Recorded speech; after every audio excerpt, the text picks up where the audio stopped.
दिसंबर का महीना था। कड़ाके की ठंड पड़ रही थी। चारों तरफ कोहरा और बर्फीली हवा चल रही थी। जंगल के बीचों बीच एक छोटी सी कुटिया में साधु महाराज तपस्या कर रहे थे। ठंड इतनी भयंकर थी कि उनका शरीर बुरी तरह से कांप रहा था। ठंड से उनके शरीर की हड्डियां कड़कड़ाने लगी थी। हे प्रभु, ये क्या हो रहा है?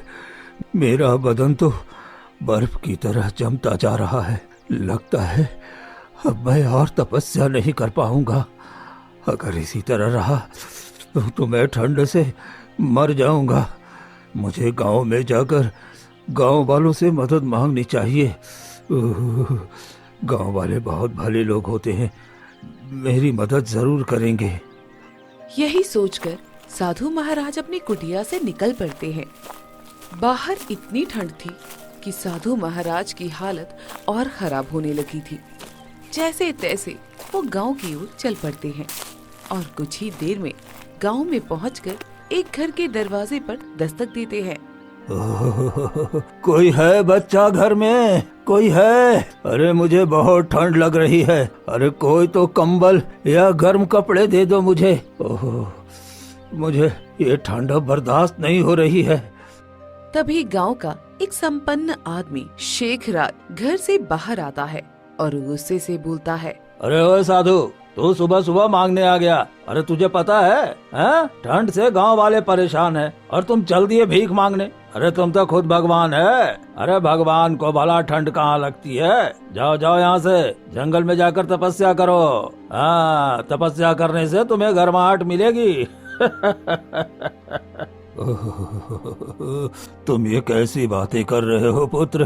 ठंड हर मनुष्य को लगती है। अरे मैं कोई भगवान नहीं हूँ, मैं तो बस भगवान का सेवक हूँ। ठंड तो सबको लगती है, कुछ तो गर्म कपड़े दे दो। अरे नहीं नहीं महाराज, हमारे घर में पहले से ही गर्म कपड़े बहुत कम है। अगर मैं आपको दे दूं तो मैं खुद ठंड से जम जाऊंगा, इसलिए मैं आपकी कोई मदद नहीं करने वाला। हाँ, आप चले जाइए यहाँ से। भगवान तुम्हारा भला करे पुत्र, लेकिन इतना पत्थर दिल भी मत बनो। इतना कहकर साधु वहाँ से आगे बढ़ जाते हैं। ठंड से कोई गांव वाला बाहर नजर ही नहीं आ रहा था। सभी लोग अपने अपने घर में आग जलाकर ताप रहे थे और गांव के पालतू जानवर दुबक कर ठंड में बैठे थे। साधु महाराज कांपते हुए दूसरे के घर पर जाते हैं और बाहर से आवाज देते हैं, अरे कोई घर में है? मुझे बहुत ठंड लग रही है, मुझे कुछ तो गर्म कपड़े दे दो। तभी एक औरत घर से बाहर आती है। साधु महाराज, हमारे पास कहाँ से गर्म कपड़े आएंगे? ठंड देख रहे हैं कितनी बढ़ गई है। मैं आपकी कोई मदद नहीं करने वाली। आप यहाँ से चले जाइए और जंगल में भजन कीजिए। यहाँ कोई आपको कुछ नहीं देने वाला है। अरे बेटी, तुम्हारा घर इतना अच्छा है और खुद भी इतने गर्म कपड़े पहन रखी हो। कोई एक कंबल या पतला सा चादर दे दो जिससे मैं अपने शरीर को ढक सकूं। नहीं नहीं साधु महाराज, मेरे पास तो कुछ भी नहीं है। आप चले जाइए यहाँ से। आप लोग तो वैसे ही ढोंग करके अपनी झोली भरते रहते हो। बस आप लोगों को मांगना खाना होता है। आप लोग तो अपने से कुछ काम कर ही नहीं सकते। इतना कहकर वो अंदर चली जाती है। साधु आगे कई घरों पर जाते हैं, लेकिन कोई भी उनकी कोई मदद नहीं करता। सभी लोग उनकी हंसी उड़ाते हुए उन्हें भगा देते हैं। उधर गांव में एक कोने में एक झोपड़ी में गर्भवती औरत हेमा अपने बीमार पति रघु के पास बैठी चिंता में बोल रही थी। जी, अब मैं क्या करूं? मुझे तो कुछ भी समझ में नहीं आ रहा है। आपकी तबीयत तो दिन प्रतिदिन खराब होती जा रही है। अगर इसी तरह चलता रहा तो आप ठीक नहीं हो पाएंगे। भाग्यवान, कैसा नालायक पति हूँ मैं। हाँ, तो गर्भवती है। इस हाल में मुझे तेरी देखभाल करनी चाहिए थी, पर उल्टा तू मेरा ध्यान रख रही है। मुझे माफ कर दे। मैं चाह कर भी तेरी मदद नहीं कर पाता हूँ और अब तो खुद भी कुछ करने लायक नहीं हूँ। लगता है अब मैं जीवित नहीं रहूँगा। बीमारी शरीर को खा गई है।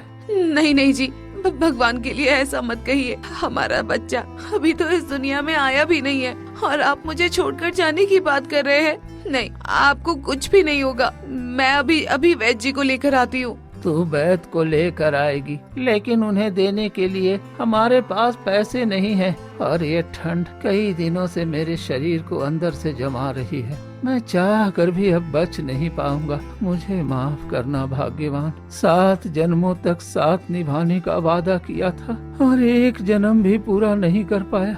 तू मेरे बच्चे की रक्षा करना। नहीं जी, आपको कुछ भी नहीं होगा। मैं अभी कुछ गर्म कपड़े और कुछ पैसे लेकर आती हूँ। हेमा घर से निकलती है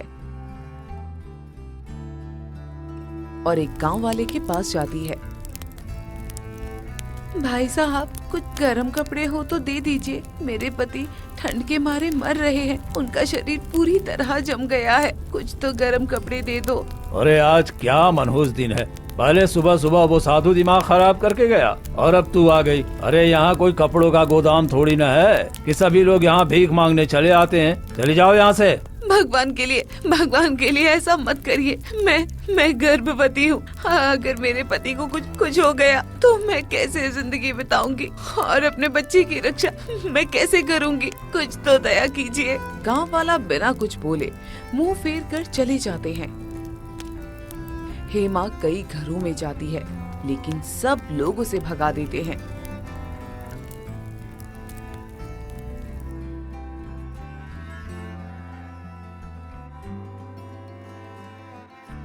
सभी गांव वाले पत्थर दिल के हो गए हैं। कोई अबला नारी की आवाज ही नहीं सुनता। अब मैं क्या करूं? मुझे तो कुछ समझ ही नहीं आ रहा है। अब तो बस एक ही उपाय बचा है।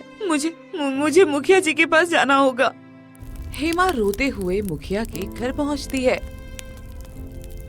अरे हेमा, तू यहाँ क्या कर रही है? हाँ? इतनी ठंड में बाहर क्यों निकली? हाँ? तू गर्भवती है। घर जा और आराम कर। मुखिया जी मुझ पर दया कीजिए। मेरे पति ठंड के मारे मर रहे हैं।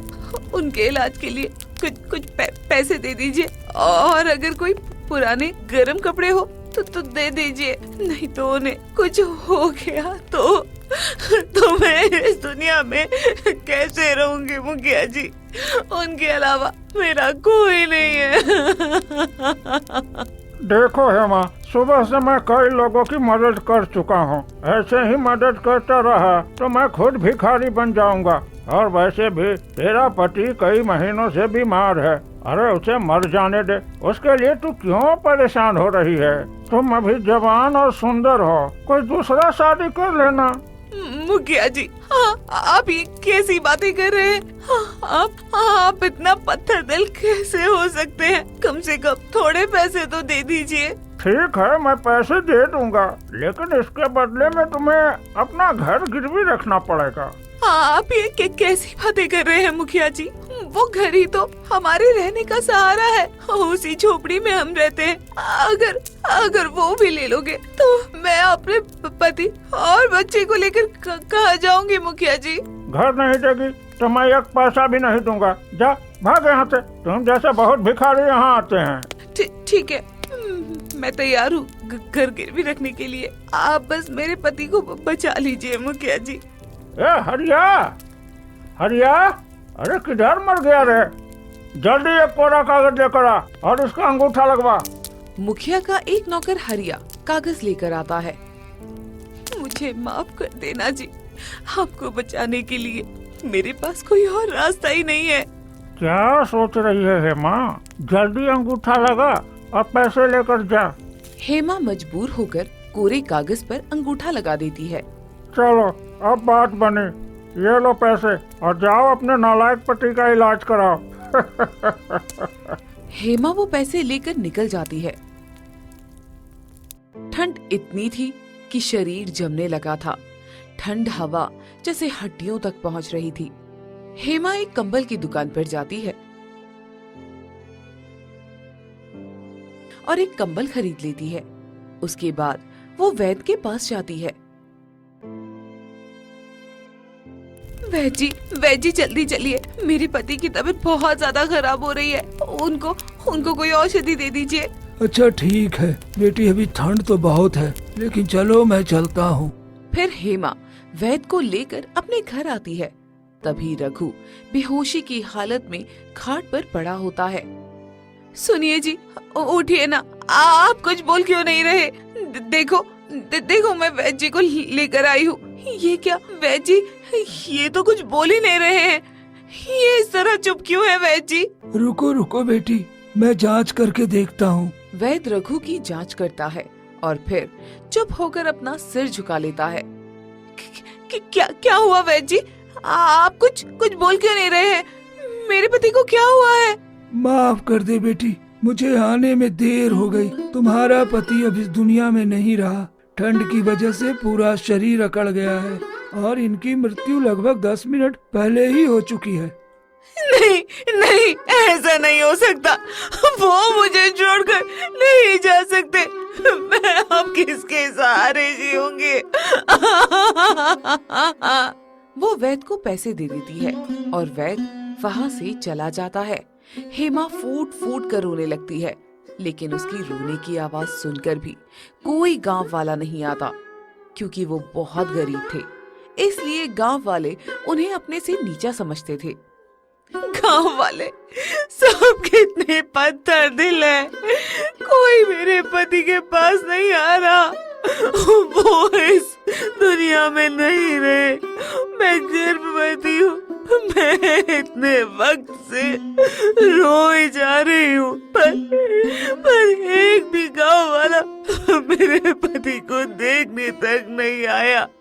हे भगवान, उन सबका कभी भला मत करना, कभी भला मत करना। हेमा पागलों की तरह दरवाजे पर बैठी रो रही होती है। तभी हरिया ये दृश्य देख लेता है। हैं? अच्छा, तो रघु मर गया। मुझे ये बात तो मुखिया जी को बताना होगा, क्योंकि इसने तो पैसे लिए थे मुखिया जी से। अब ये पैसे कैसे चुकाएगी? अब मजा आएगा, मुखिया इसे तंग करेगा तब। हरिया भागते हुए मुखिया जी के पास जाता है। अरे क्या हो गया हरिया, तू इतना हाँफ क्यों रहा है? मुखिया जी, आपको एक बात कहनी है। आपने जिस हेमा को पैसे दिए थे ना, घर गिरवी रखकर उसका पति मर गया। ये क्या कह रहा है? हाँ, मैं सच कह रहा हूँ। मैं खुद अपनी आंखों से देख कर आया हूँ। वो पागलों की भेष में अपनी झोपड़ी के बाहर बैठी रो रही है। तब तो मुझे अभी जाकर उससे पैसे मांगने चाहिए। मुखिया गुस्से में वहाँ से निकलता है और हेमा के पास पहुँचता है। मुखिया जी आप यहाँ? देखो हेमा, तुम्हारा पति तो मर गया, अब तुम मेरे पैसे कहाँ से चुकाएगी? हैं? मुझे पैसे दे दो, वरना मुझसे बुरा कोई नहीं होगा। हाँ, आप ये कैसी बातें कर रहे हो मुखिया जी? अभी तो मैंने अपने पति का अंतिम संस्कार भी नहीं किया है। मैं गर्भवती हूँ और इस हालत में मैं आपको पैसे कहाँ से ला कर दूंगी मुखिया जी?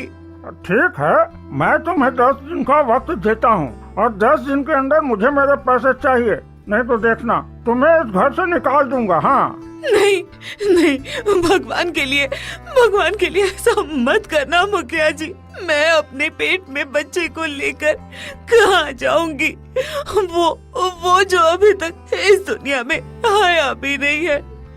इतनी ठंड में तो चिड़िया का घोंसला भी नहीं उजड़ता है। फिर आप मुझे कैसे निकाल सकते हैं मुखिया जी? मैं कोई धर्मशाला नहीं चलाता हूँ, मैं जो कह दिया सो कह दिया। इतना कहकर मुखिया वहाँ से चला जाता है।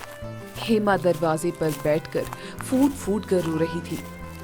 तभी साधु वहाँ से गुजरते हैं और बगल वाले घरों में जाकर कहते हैं, अरे कोई है? मुझे कुछ खाने के लिए और गर्म कपड़े दे दो। कोई गांव वाला मेरी मदद नहीं कर रहा। इस गांव वालों के दिल में जरा भी दया नहीं है। क्या कोई फटे पुराने कपड़े भी देने लायक नहीं है? साधु ये कहकर वहीं पर खड़े रहते हैं। तभी हेमा ये बात सुन लेती है और फूट फूट कर जोर जोर से रोने लगती है।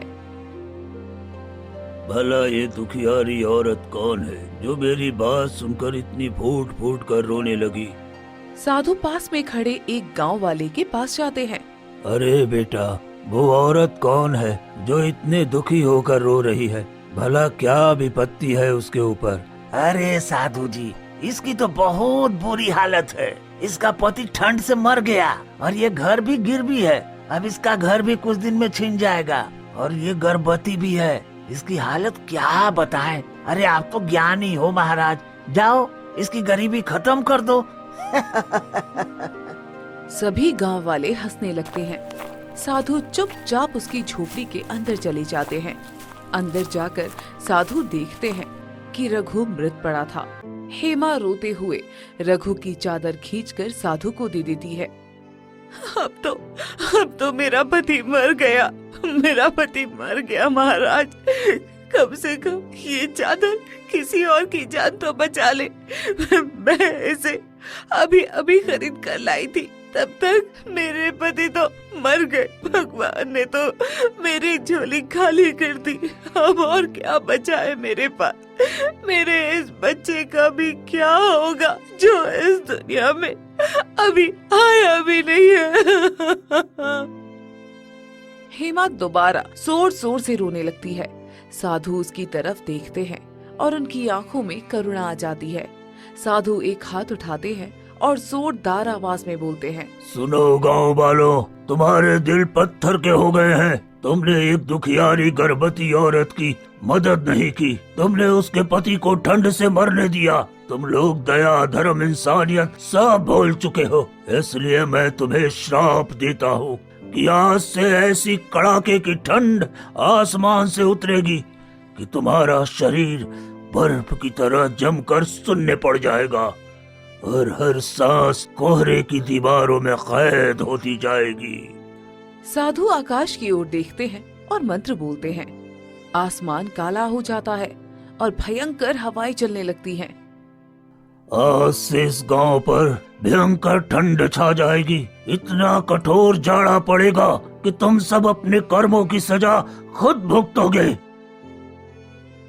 हे बेटी, तेरे आंखों से गिरे हर आंसू का फल तुझे वरदान के रूप में मिलेगा। तेरे जीवन में अब अंधेरा नहीं रहेगा। भगवान तुझे सुख, समृद्धि और सम्मान देंगे। हेमा रोते हुए साधु की ओर देखती है। महाराज मेरे गांव वालों को माफ कर दीजिए। शायद उन्होंने गुस्से में गलती की है। बेटी, दया तेरे अंदर है, लेकिन ये श्राप उनके दिलों में दया जगाने के लिए है। अब सबक मिलने के बाद मैं स्वयं आकर इसे खत्म करूंगा और अब तुझे वरदान देने वाला समय आ रहा है। मैं तुझे एक ऐसा वरदान दे रहा हूँ। गांव के लोग ठंड से मरेंगे और तुम्हारे घर में ठंडी में गर्म और गर्मी में ठंड रहेगा। तुम अपने पति को विदा कर दो। अब भगवान तुम्हें नई राह दिखाएंगे। साधु वहीं से गायब हो जाते हैं और उनके गायब होते ही उसकी झोपड़ी में गर्माहट हो जाती है, जैसे ठंड का मौसम खत्म हो गया हो। लेकिन बाहर बहुत ज्यादा ठंड थी। ये देखकर हेमा हैरान हो जाती है। कुछ देर बाद हेमा अपने पति का अंतिम संस्कार कर देती है। अगली सुबह पूरे गांव में ऐसी भयंकर ठंड पड़ने लगती है कि लोग अपने घरों से बाहर निकल भी नहीं पा रहे थे। अरे बाप रे, ये क्या मुसीबत आ गई। सुबह तो मौसम ठीक ही था, अचानक ऐसे ठंड कैसे बढ़ गई। ओहो हो, अभी तो जनवरी भी नहीं आया है और अभी से शरीर पत्थर हो रहा है। क्या तुमने भी इतनी ठंडी महसूस की है? अरे कहीं पहाड़ों से बर्फीली हवा तो नहीं आ रही? अरे मुझे तो लग रहा है कि कुछ अनहोनी होने वाली है। हवा भी एकदम बदल गई है। मुझे तो लग रहा है जैसे पहाड़ों वाली ठंडी हवा हमारे गांव पर टूट पड़ी हो। कुछ तो गड़बड़ है। ऐसा तो सालों में कभी नहीं हुआ। कुछ ही मिनटों में गांव पर इतना घना कोहरा छा गया कि 2 कदम दूर खड़े इंसान का चेहरा दिखाई नहीं दे रहा था। लोग चौपाल पर जुटने लगे।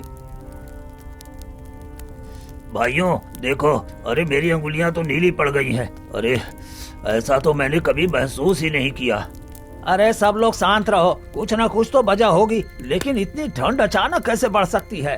बेटा जी, मुझे तो डर लग रहा है। ये कोई प्राकृतिक ठंड नहीं लगती, कुछ तो अपशकुन जरूर है। दादी, अब शकुन क्या होगा? अरे शायद मौसम का बदलाव है। नहीं बेटा, हवा में जो सिहरन है ना, ये किसी आम मौसम की नहीं होती। ऐसा कोहरा मैंने आज से पहले कभी नहीं देखा। लगता है जैसे मेरे कान भी जम गए। खेतों में भी लोग काम रोक कर चौकन्ने खड़े हो गए। गेहूं के पौधों पर बर्फ जैसी परत जमने लगी थी। जीत बेटा, देखो ये हमारे फसल पर बर्फ जम रही है। अरे धूप ना आई तो पूरा खेत बर्बाद हो जाएगा। अरे ये कैसे हो सकता है? इतनी जल्दी पौधे पर बर्फ कैसे जम गई? बेटा मेरे हाथ देख, पूरी तरह से सुन्न हो गए हैं। अगर ये ठंड ऐसे ही रही ना तो हम सब लोग खत्म हो जाएंगे। चौपाल पर गांव वालों की बड़ी बैठक बुलाई गई। हर कोई कांप रहा था। जानवर भी इस ठंड के आगे बेअसर लग रही थे। भाइयों और बहनों, ये अचानक की ठंड हम सब के लिए खतरा है, लेकिन पहले ये समझना होगा कि इसकी वजह क्या है। सरपंच जी, मौसम विभाग ने कुछ बताया होगा।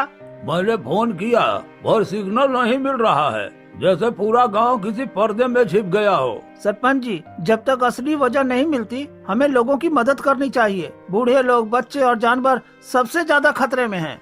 सभी गांव के लोग ठंड से परेशान थे। वहीं हेमा के घर में एक सुंदर बच्चा पैदा होता है। गांव में कड़ाके की ठंड पड़ रही थी। लोग ठंड से कांप रहे थे। लेकिन हैरानी की बात ये थी कि हेमा के घर में बिल्कुल ठंड नहीं थी। घर के अंदर जैसे गर्म धूप हो। कुछ दिन इसी तरह बीतते हैं।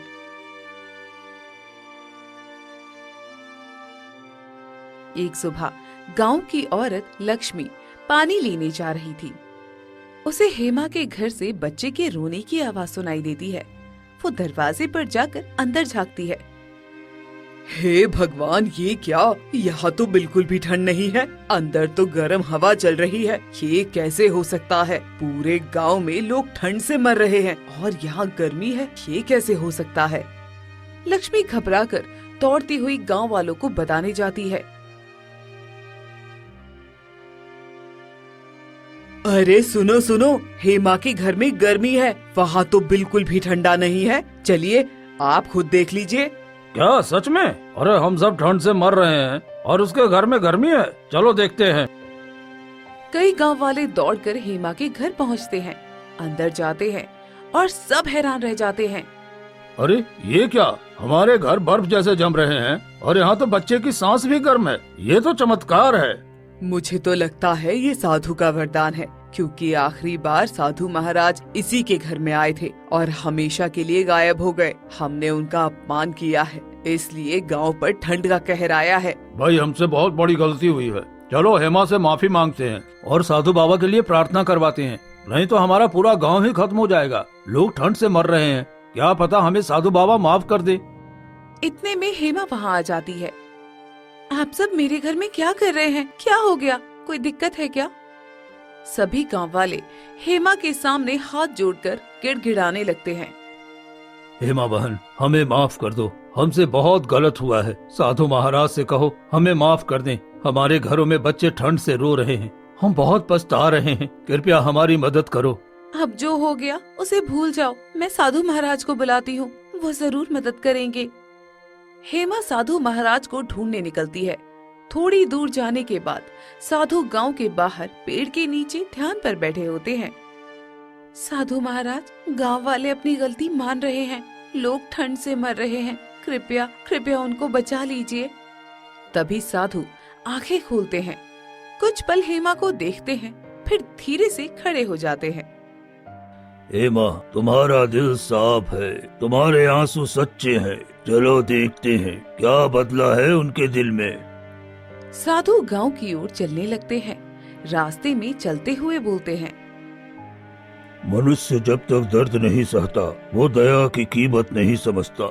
इन लोगों ने घमंड में आंखें बंद कर ली थी, इसलिए प्रकृति ने इन्हें सजा दी। अगर सच में इनके दिल बदल गए हैं तो मैं इन्हें माफ कर दूंगा। गांव के लोग साधु को आता देखकर रोने लगते हैं। सब दौड़कर उनके सामने हाथ जोड़ लेते हैं। साधु महाराज, हमें माफ कर दीजिए, हमसे बहुत बड़ी गलती हो गई। हम अब कभी किसी गरीब का अपमान नहीं करेंगे। हमसे हमसे हमारा जीवन मत छीनो। हम सच में पश्चाताप कर रहे हैं। हम ठंड से बहुत परेशान हो गए हैं। हाँ हाँ साधु महाराज, मुझे भी माफ कर दीजिए। मैंने आपके साथ बहुत ही रूठा व्यवहार किया था और मुझे ऐसा नहीं करना चाहिए था। हम सबको माफ कर दीजिए और अपना ठंड का कहर हटा लीजिए हमारे गांव से साधु महाराज। अगर तुमने अपना दिल साफ कर लिया है तो ये ठंड तुम्हें नहीं सताएगी। तुम गांव वालों को एक दूसरे की सहायता करनी होगी, जरूरतमंद की देखभाल करनी होगी। फिर साधु आसमान की ओर हाथ उठाते हैं। हे प्रकृति माता, इन मनुष्यों पर दया करो, इनके घरों में गर्मी लौटा दो, इनके जीवन की रोशनी वापस कर दो। अचानक आकाश चमक उठता है, बर्फीली हवा रुक जाती है, ठंड कम होने लगती है। लोग खुश होकर भगवान का नाम लेने लगते हैं। साधु महाराज की जय, हे माँ बहन की जय। गांव में फिर से जिंदगी लौट आती है। लोगों के दिलों में दया और प्रेम वापस आ जाता है और हेमा का घर हमेशा गर्व और खुशियों से भरा रहता है।